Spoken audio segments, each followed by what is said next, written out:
तो हमने last video में देखा था कि अपना मॉडल बहुत ख़राब परफॉर्म कर रहा है, मतलब कि वो मॉडल अंडर फिटिंग वाला केस हो रहा है कि मॉडल अपना अंडर फिट हो रहा है।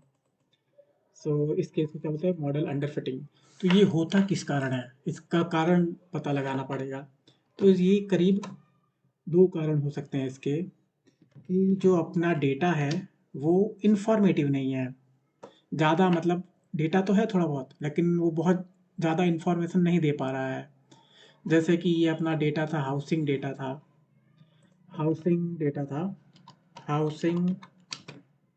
जो डेटा था, ये हमारा हाउसिंग डेटा है।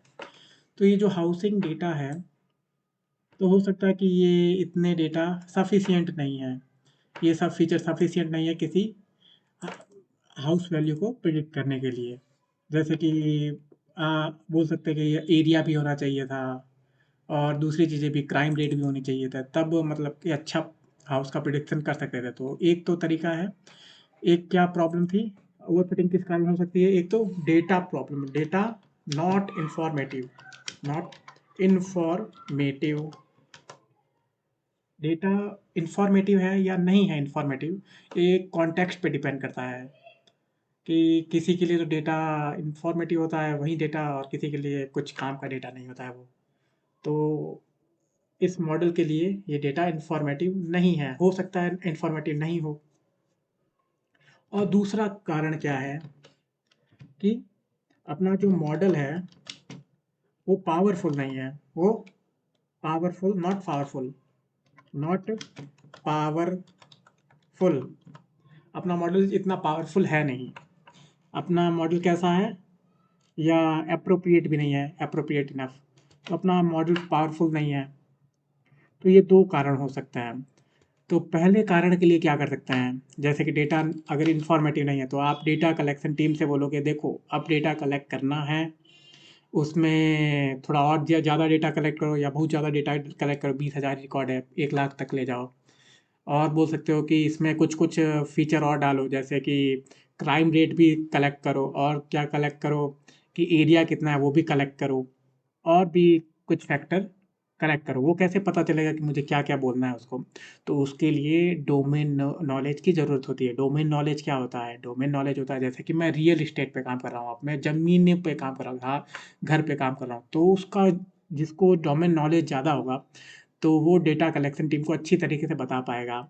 कोई अगर मेडिकल फील्ड में काम कर रहा होता तो मेडिकल फील्ड का सही से बता देता। कोई अगर बैंकिंग में काम कर रहा है तो बैंकिंग फील्ड का। तो डोमेन नॉलेज भी मशीन लर्निंग इंजीनियर को होना चाहिए। और दूसरा है कि अपना, हो सकता है कि मॉडल ही पावरफुल नहीं हो, डेटा इंफॉर्मेटिव हो लेकिन मॉडल पावरफुल नहीं है, या दोनों ही सही नहीं हो, डेटा भी इंफॉर्मेटिव नहीं है, मॉडल भी खराब है। तो आप, पता तो चल गया कि डेटा इंफॉर्मेटिव नहीं है, तो आपको क्या करना है। और दूसरा तरीका है कि ये मॉडल अगर पावरफुल नहीं है तो हम या तो पावरफुल मॉडल यूज करें, या जो मॉडल अपन ने यूज किया है और वो ख़राब परफॉर्म कर रहा है, तो उस पे जो कंस्ट्रेंट है, मतलब कि जो प्रतिबंध है, वो हटाएं। तो कंस्ट्रेंट को हटाना है, तो reduce the constraint of the model जो खराब परफॉर्म कर रहा है। तो आप बोलोगे ये कंस्ट्रेंट वर्स्ट्रेंट क्या है, ये क्या है? तो ये भी मशीन लर्निंग की प्लेलिस्ट में कवर करूँगा। इसका मतलब कंस्ट्रेंट को रिड्यूस करना का मतलब होता है, जैसे कि अपना ये जो लीनियर मॉडल है, अपन ने कौन सा मॉडल यूज किया था, लीनियर मॉडल। तो लीनियर मॉडल असल में होता क्या है, तो ये लीनियर मॉडल यहाँ का, linear model for regression, linear regression formula. ये सर्च करते हैं, ये अपने आप सर्च कर लेगा। तो लीनियर मॉडल क्या होता है कि वो अज्यूम करता है कि, अरे ये क्या लिख दिया, लीनियर रिग्रेशन फॉर्मूला, ये, तो वो अज्यूम करता है, ये होता है। इसको और थोड़ा अच्छा बताए, हाँ, ये अज्यूम करता है कि एक्स और वाई के बीच में कैसा रिलेशनशिप है, लीनियर रिलेशनशिप है।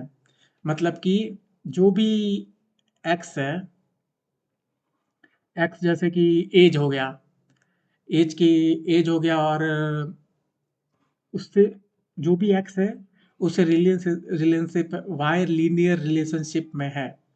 जैसे कि एक्स मान लो एज है, और एज है और पोस्ट है, या एज है और एक्सपीरियंस है, तो हमको सैलरी निकालनी है। तो सैलरी इज इक्वल टू क्या करेगा, ए इंटू ए कुछ भी हो जाए, और ए इंटू एज, और B into B into experience के हिसाब से सैलरी निकाल देगा, प्लस सी। तो A is equal to A X plus B Y plus C Z plus C D Y, जितना भी हो, मतलब लीनियर रिलेशनशिप में है। तो ऐसा भी तो हो सकता है कि ये लीनियर रिलेशनशिप में नहीं हो अपना डेटा, एक्स और वाई के बीच में लीनियर रिलेशनशिप नहीं हो। मतलब हो सकता है कि Y is equal to X one का स्क्वायर इंटू ए हो सकता है, A X square plus B Y plus C, linear relationship नहीं है ये। तो ये कैसा भी रिलेशनशिप हो सकता है, तो हो सकता है कि ये अपना पावरफुल मॉडल हो ही नहीं। तो इसके लिए हमको रिड्यूस द कंस्ट्रेंट। और तीसरा तरीका है, अगर पावरफुल मॉडल नहीं है तो पावरफुल मॉडल यूज कर लो, क्योंकि लीनियर रिग्रेसर तो बहुत ही सिंपलेस्ट मॉडल है। तो अपन कौन सा तरीका अपनाएंगे? पहला तरीका कि डेटा को इम्प्रूव करेंगे। डेटा को मतलब कलेक्शन टीम को बोलेंगे भाई डेटा अच्छा नहीं है, डेटा को इम्प्रूव करो और कलेक्ट करो डेटा, या हम खुद डेटा को और अच्छा करें और अपना डेटा कस्टमाइज डेटा ऐड करें इसमें। और तो तीसरा तरीका है कि हम नया मॉडल ही यूज कर लें। हम कंस्ट्रेंट को रिड्यूस नहीं करेंगे इस सीरीज में। कंस्ट्रेंट को रिड्यूस करने का तरीका मैं किसमें बताऊंगा, अब मशीन लर्निंग की प्लेलिस्ट में बताऊंगा। तो इसमें हम क्या करेंगे, इस इस बार हम क्या कर रहे हैं कि हम दूसरा मॉडल यूज करेंगे। तो दूसरा मॉडल यूज करते हैं, तो यूजिंग अदर मॉडल। अगर ओवर फिटिंग हो रहा है तो कौन कौन से तरीके हैं वो मैंने बता दिए। मैं कौन सा तरीका यूज कर रहा हूँ, using other model, powerful model, more powerful model, more complex या पावरफुल मॉडल, कॉम्प्लेक्स मॉडल। सो कौन सा मॉडल यूज करूंगा, पहले मैंने कौन सा यूज किया था, लीनियर रिग्रेसर, लीनियर मॉडल। अब मैं यूज करूंगा ट्री वाला मॉडल यूज करूंगा। Tree from sklearn dot tree import decision tree. So decision tree regressor use में लूंगा इस बार। तो इसको मैं यहाँ पे नहीं, आगे ऊपर इंपोर्ट कर देता हूँ, ठीक है, सबसे ऊपर। सो ये रहा, अपन ने कहाँ इंपोर्ट किया था, लीनियर रिग्रेसर यहाँ पे इंपोर्ट किया था। तो यहीं पे मॉडल मॉडल एक जगह रखता है, नहीं कितना सही लगेगा। हाँ, तो डिसीजन ट्री रिग्रेसर, इसको कमेंट आउट भी कर देते हैं, कमेंट आउट कर दें ऊपर, क्योंकि हमने इंपोर्ट कर दिया, क्यों अपन अपनी मेमोरी वेस्ट करें। सो हमारा अब ट्री मॉडल क्या होगा, tree model is equal two pipeline, pipeline, pipeline, और ऊपर से कॉपी करें, नहीं कॉपी पेस्ट करना अच्छा लगता है। ये रहा अपना पाइपलाइन। तो पाइपलाइन यहाँ तक तो सही रहेगा, लेकिन यहाँ पे अपन नेमिंग ये हटाते हैं, और ये कंट्रोल भी, ये लीनियर रिग्रेसर की जगह डिसीजन ट्री लिख देते हैं, नेमिंग इसका डिसीजन ट्री लिख कर देते हैं, और यहाँ पे डिसीजन ट्री को D decision tree regressor use करेंगे। तो ये ट्री मॉडल हमने बना दिया है। अब ट्री मॉडल कैसा परफॉर्म करता है, इसको ट्रेन करते हैं। ट्री मॉडल कैसा परफॉर्म करता है, ट्रेन डॉट फिट, फिट करते हैं, और अरे भाई फिट कर दिया, और क्या करना है अब, X train, X train comma Y train, ये वाई ट्रेन हो गया, एक्स ट्रेन वाई ट्रेन। अब इसको एग्जीक्यूट कर देता है। अब ये ट्री मॉडल थोड़ा कॉम्प्लेक्स होता है, ये ज़्यादा टाइम लेगा लीनियर मॉडल से। तो ये अपना ट्रेन हो गया है। अब प्रिडिक्ट करते हैं पूरे परफॉर्मेंस मेजर किसका निकाल देते हैं, performance measure of tree, performance measure of tree. यहाँ मैं परफॉर्मेंस मेजर किससे निकाल रहा हूँ, मीन स्क्वायर एरर से। सो TRE इसको किस में स्टोर भी करूँगा, RMSE में स्टोर करूँगा, equal to mean square error. सबसे पहले तो प्रिडिक्ट करना है कि प्रिडिक्शंस क्या क्या है, ये क्या किया मैंने, तो एक करना तो था, तो इसमें ट्रू वैल्यू, इसको प्रिडिक्शंस, मैं प्रिडिक्शंस के अंदर पहले तो ट्रू वैल्यू, सो वाई ट्रेन और देन प्रिडिक्शंस वाई प्रेड। अभी मैंने इसको बनाया नहीं है, इसको बाद में स्टोर करूँगा, अभी मैंने ऐसे ही लिख दिया है प्रेड ट्री, और स्क्वायर्ड इज इक्वल टू, मैं अभी फॉल्स सेट कर देता हूँ, ठीक है, और इसको कमेंट आउट भी कर देता हूँ, कमेंट आउट हो जाइए। लेकिन उससे पहले मैं प्रिडिक्शन तो निकालूँ, तो वाई प्रेड ट्री जो है, Y pred tree TRE is equal to, अपना जो ट्री मॉडल है उससे प्रिडिक्शंस निकालें, ट्री मॉडल डॉट प्रिडिक्ट, और इसमें क्या डालना है, एक्सट्रीन पूरा, ये अपना प्रेडिक्शन इसमें स्टोर कर देगा। और वाई प्रेड ट्री देख भी लेते हैं, वाई प्रेड ट्री देख लेते हैं, ट्री देख लेते हैं, चलो।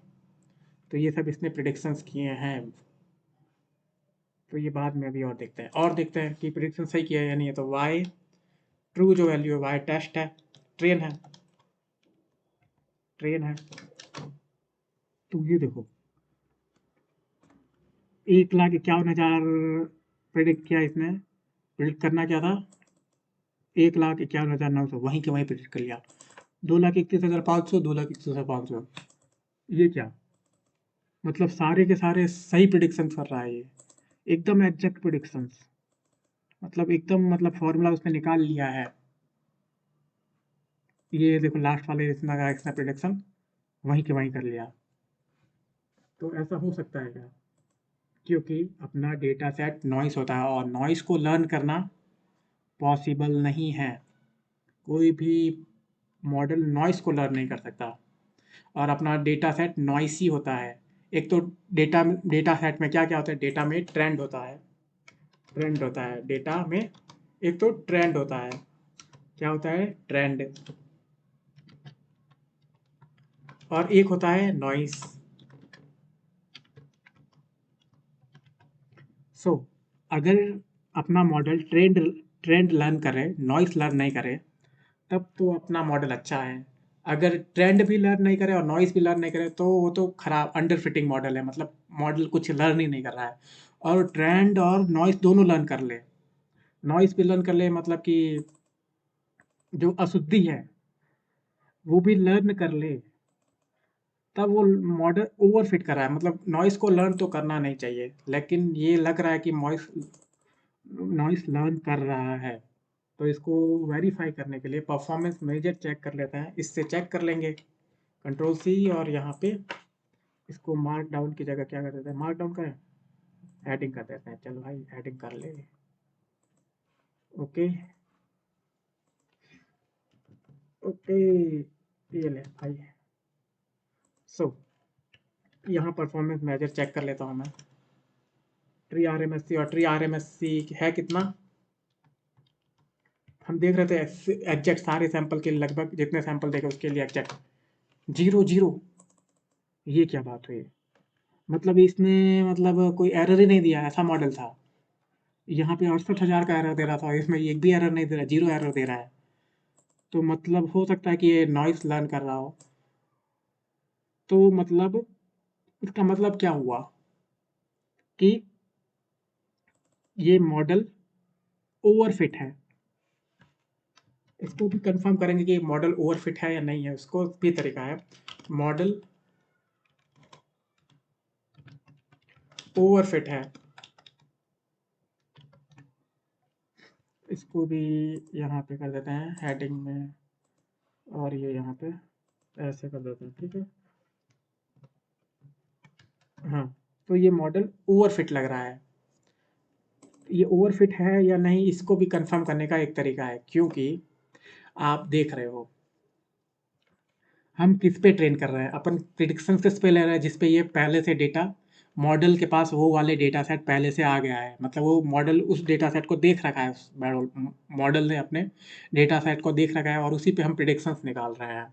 तो अपन को ऐसा नहीं होना चाहिए, predictions out of sample data का निकालना चाहिए, तब हमको एग्जैक्ट पता लगेगा कि हाँ, कि ये ओवरफिट है या ओवरफिट नहीं है।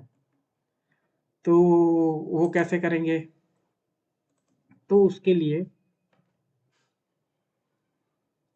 हम क्या करते हैं, क्रॉस वेल प्रिडिक्शन का यूज में लेते हैं। सो ये नेक्स्ट वीडियो में देखेंगे। इस वीडियो में तो आपने देख लिया मॉडल अंडर फिटिंग क्या होती है, मॉडल ओवर फिटिंग क्या होती है। इसको एक एग्जांपल से भी समझ सकते हैं हम, कि ये है टाइम और ये है वैल्यू। टाइम मान लेते हैं कि x है और वैल्यू मान लेते हैं कि y है। x हम देते हैं, इसको y प्रिडिक्ट करना था, लेकिन वो जो ये लाइन डॉटेड लाइन दिख रही है वो है प्रिडिक्शंस, इसके अपने मॉडल के प्रिडिक्शंस। तो ये कैसा होना चाहिए था, ये सेट कैसा होना चाहिए था, यू है ये, यू शेप में है, तो यू शेप में ही थोड़ा बहुत होना था, फिट होना था। तो ये यहाँ पे इसने फिट कैसे किया है, ऐसे सीधा सीधा लाइन, मतलब कि ये इसने कोई ट्रेंड इसको लर्न नहीं किया, इसको यू शेप में होना था, ट्रेंड इसने लर्न नहीं किया, ना नॉइस लर्न किया। और यहाँ पे ये देखते हैं, ये देखते हैं, ये तो अंडर फिटिंग हो गया। ओवर फिटिंग क्या है, कि ये देखो इसने सारे डेटा सेट को, इसको यू पे ऐसे जाना, लेकिन ये सारे डेटा सेट पे चला गया, ऐसे ऐसे ऐसे ऐसे यू होना था, लेकिन ये सारे ऐसे घूम घूम के सारे डेटा सेट को कवर कर लिया। तो ऐसी ऐसी स्थिति को क्या बोलते हैं, मॉडल ओवरफिट हो गया है। लेकिन ये वाली इस जो बीच वाला है वो क्या है, ये है fit good model, robust model fit है। मतलब जैसे फिट होना था, इसने नॉइस तो लर्न नहीं किया, लेकिन ट्रेंड लर्न कर लिया कि ये यू शेप में जा रहा है, तो ये यू शेप में जा रहा है। तो इसे बोलते हैं अच्छा फिटिंग, इसे बोलते हैं अंडर फिटिंग, इसे बोलते हैं ओवर फिटिंग। तो ये दोनों खराब है। जैसे कि अब कोई इसमें नया डेटा सेट डालेंगे, जैसे कि अपन एक्स, अब टाइम कहाँ पर है, टाइम कुछ इसमें यहाँ पे हो, तो ये इसकी वैल्यू क्या होगी, ये सीधा सीधा ऐसे बना रहा है, तो इसकी वैल्यू यहाँ से लेके यहाँ पे थी ना, तो यहाँ पे बनाएगा, तो इतना गैप आ जाएगा। लेकिन अब तो खराब गैस किया इसने, अब इसमें क्या होगा, तो ये आगे के कैसे बढ़ रहा होगा, ऐसे ऐसे बढ़ रहा होगा, नहीं नीचे की तरफ आ रहा होगा, ये ऐसे नीचे आ रहा होगा।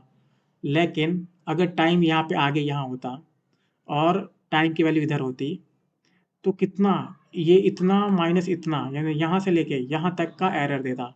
तो मॉडल ओवर फिटिंग बहुत ही ख़राब चीज़ है, और मॉडल अंडर फिटिंग उससे कम ख़राब चीज़ है। और गुड फिटिंग अपन को चाहिए होता है कि रोबोट अपना मॉडल हो। तो मॉडल ओवर फिटिंग के बारे में कल और जानेंगे, और कैसे पता लगाएं कि अपना मॉडल ओवर फिट है अंडर फिट है, कंफर्म कर दे कि ये ओवर फिट या अंडर फिट है। तो वो नेक्स्ट वीडियो में देखेंगे। So thanks for watching this video, meet you in next one.